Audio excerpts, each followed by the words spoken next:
আসসালামু আলাইকুম। দ্বিপদী বিস্তৃতির স্পেশাল পর্বে আজকে আমরা কেস নাম্বার 6 নিয়ে আলোচনা করব।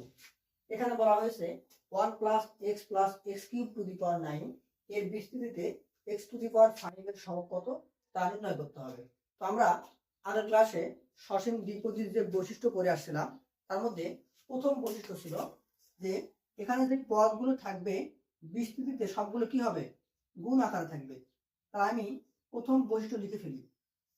এখন দ্বিতীয় বৈশিষ্ট্য কি ছিল, যে এখানে আমি যে সূচকগুলো বসাবো এগুলোর যোগফল অবশ্যই 9 এর সমান হতে হবে। এবং একই সঙ্গে আমাকে আরেকটা বিষয় খেয়াল রাখতে হবে যে এখানে যে সূচকগুলো আমি বসাবো এমন ভাবে বসাবো যাতে একই সঙ্গে যোগফল 9 হয় এবং x এর পাওয়ার 5 হয়। তাহলে আমি একটু প্রথম ক্ষেত্রটা কি হতে পারে একটু দেখি। তাহলে প্রথম ক্ষেত্র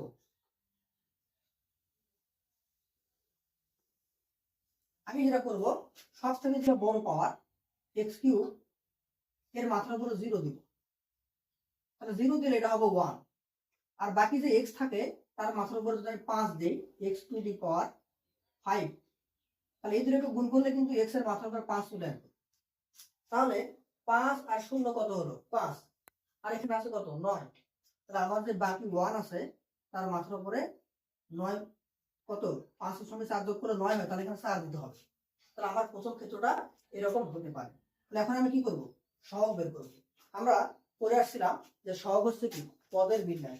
তাহলে অতএব প্রথম ক্ষেত্রে আমার সহগ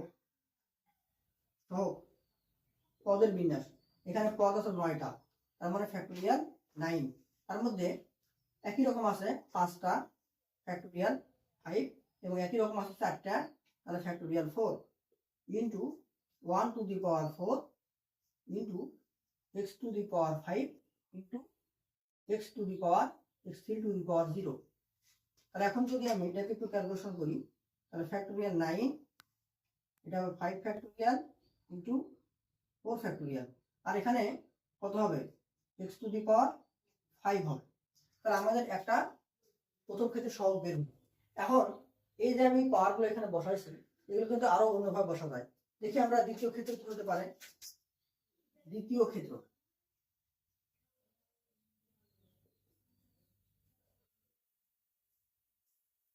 ক্ষেত্রে আমি এখন যে x এর যে সর্বোচ্চ ঘাত x³ আগে বসাইছিলাম 0, এখন বসাবো 1।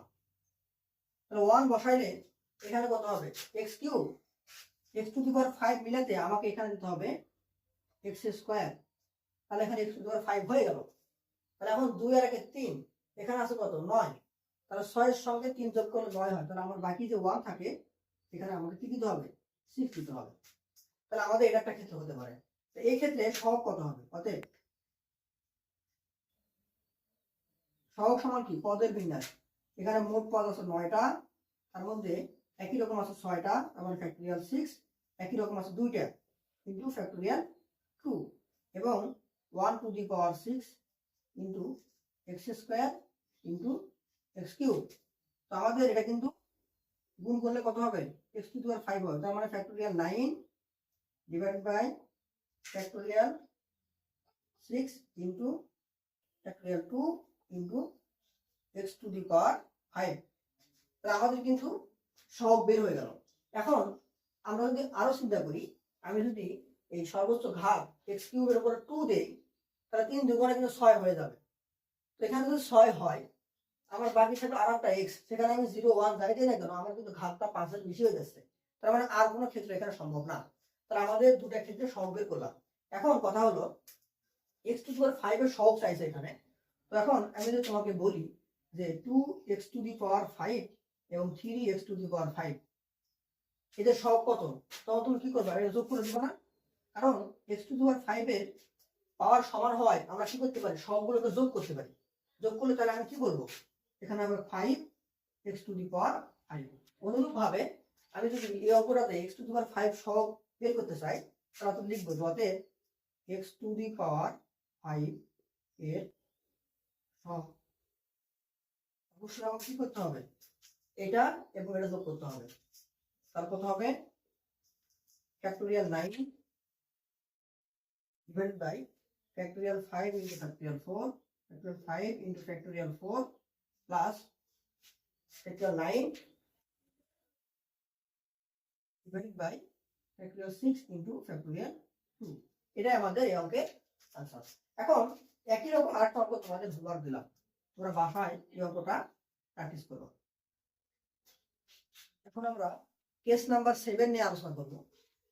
1 plus x into 1 plus 3x to the power 7 এর বিস্তৃতিতে x টু দি পাওয়ার 5 এর সহগ কত? তাহলে অঙ্কটা আমরা শুরু করি।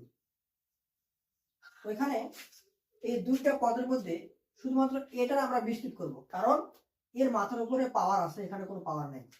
তো এখানে পাওয়ার 7, এটাকে যদি আমরা বিস্তৃত করি তাহলে এখানে পদ কয়টা পাবো? 8টা পদ পাবো। এখন এটাকে বিস্তৃত করার পরে এই পুরোটাকে আমরা 1 প্লাস এক্স দিয়ে গুণ করবো। তার মানে 1 দিয়ে একবার পুরোটাকে গুণ করবো, আর একবার এক্স দিয়ে পুরোটাকে গুণ করবো। এখন চিন্তা করি, যখন 1 দিয়ে আমরা গুণ করবো তখন এখানে যে এক্স টু দি পাওয়ার 5 পাবো, এক্স টু দি পাওয়ার 5 কে 1 দিয়ে গুণ করলে কি হয়? এক্স টু দি পাওয়ার 5 হয়। কিন্তু যখন আমরা এক্স দিয়ে এই পুরোটাকে গুণ করবো তখন এক্স টু দি পাওয়ার 5 পেতে হলে আমাদের কিন্তু এক্স টু দি পাওয়ার 4 এর সহগটাকে গুণ করলে কিন্তু এক্স টু দি পাওয়ার 5 পাওয়া যাচ্ছে। তার মানে আমাদের এই বিস্তৃতির একবার এক্স টু দি পাওয়ার 5 বের করতে হবে, এক্স টু দি পাওয়ার 5 এর সহগ বের করতে হবে, আর একবার এক্স টু দি পাওয়ার 4 এর সহগ বের করতে হবে। কারণ এক্স টু দি পাওয়ার 4 কে যখন আমি এক্স দিয়ে গুণ দিব তখন সেটা কিন্তু এক্স টু দি পাওয়ার 5 হয়ে যাচ্ছে। তার মানে আমার কাজ দুইটা, এই বিস্তৃতি থেকে আমি একবার এক্স টু দি পাওয়ার 5 এর সহগ বের করব, আর একবার এক্স টু দি পাওয়ার 4 এর সহগ বের করব। তাহলে আমরা শুরু করি। আমাদের প্রথম ধাপ,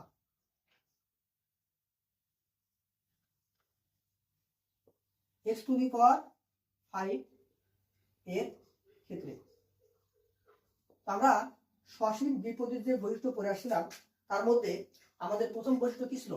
যে পদগুলা কি থাকবে? গুণ আকারে থাকবে।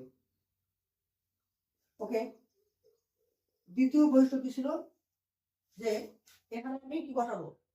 ভাগ বসাবো, যেন এই দুটোকে যোগ করলে এক্স টু দি পাওয়ার 7 হয় এবং একই সঙ্গে আমার এক্স এর মাত্রার উপর পাওয়ার 5 হয়। তাহলে যেহেতু এখানে এক্স এর মাত্রার উপরে পাওয়ার 5 হতে হবে, তাহলে এখানে যদি 1, তাহলে অবশ্যই এখানে 3x টু দি পাওয়ার 5 আমি দিলাম। তাহলে আর 1 এর উপরে দিতে হবে কত? যেহেতু এখানে 7 আছে, তার মানে 1 এর উপরে কি দিতে হবে? স্কয়ার। এখন আমরা কি করবো? অতএব সহগ বের করবো। সহগ মানে কি? পদের বিন্যাস। এখানে মোট পদ আছে 7টা, ফ্যাক্টরিয়াল 7, একই রকম আছে 5টা, ফ্যাক্টরিয়াল 5, একই রকম আছে 2টা, ফ্যাক্টরিয়াল 2, ইন্টু গুণ করতে হবে এটা 1 square into 3x to the power 5।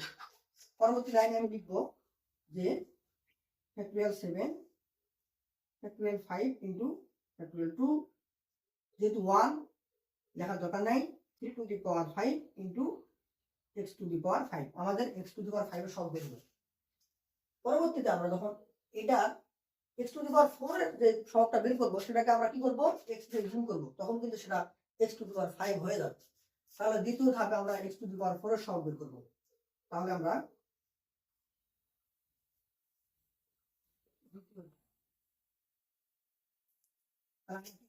আবার 1 নম্বর বৈশিষ্ট্য, পদগুলোকে পাশাপাশি গুণ আকারে লিখবো, আর গুণ আকারে থাকবে।